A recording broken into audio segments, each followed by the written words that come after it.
Et c'est un argument dont il est difficile de parler quand on ne connaît pas l'âme profonde de ces deux peuples. Lorsqu'on ne connaît pas l'âme profonde du peuple algérien, lorsqu'on ne connaît pas l'âme profonde du peuple marocain, les Algériens font un complexe d'infériorité par rapport aux Marocains. Ils font un complexe d'infériorité car ils ne sont en fait que des parvenus de l'histoire. Je ne le dis sans aucune agressivité, je le dis en toute amitié. Ce sont des parvenus de l'histoire. Ce pays n'a jamais existé.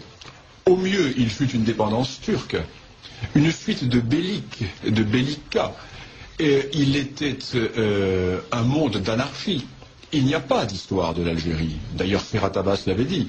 J'ai visité les cimetières et je n'ai pas trouvé d'histoire de l'Algérie. Eh bien, de l'autre côté de la Moulouya, existe un royaume qui a 12 siècles d'histoire. Lorsque Hugues Capet est élu roi de France en 987, la dynastie marocaine a déjà un siècle et demi d'histoire. Donc nous sommes en présence d'un très vieil État. Et les Marocains ont toujours joué maladroitement. Parce que ce sont des gens bien élevés, ce sont des gens polis, ce sont des gens qui, sûrs de leur bon droit, ont pensé qu'ils pouvaient discuter avec les Algériens comme on discute entre gens bien élevés.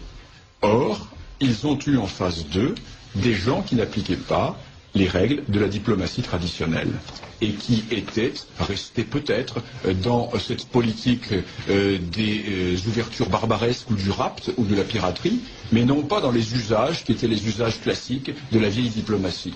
Et les Marocains se sont trouvés du jour au lendemain pris par cette réalité algérienne et ils commencent à comprendre maintenant que l'on ne négocie pas avec l'Algérie comme on négocie avec l'Espagne ou avec la France, pays de vieille civilisation, de vieille tradition politique. Alors,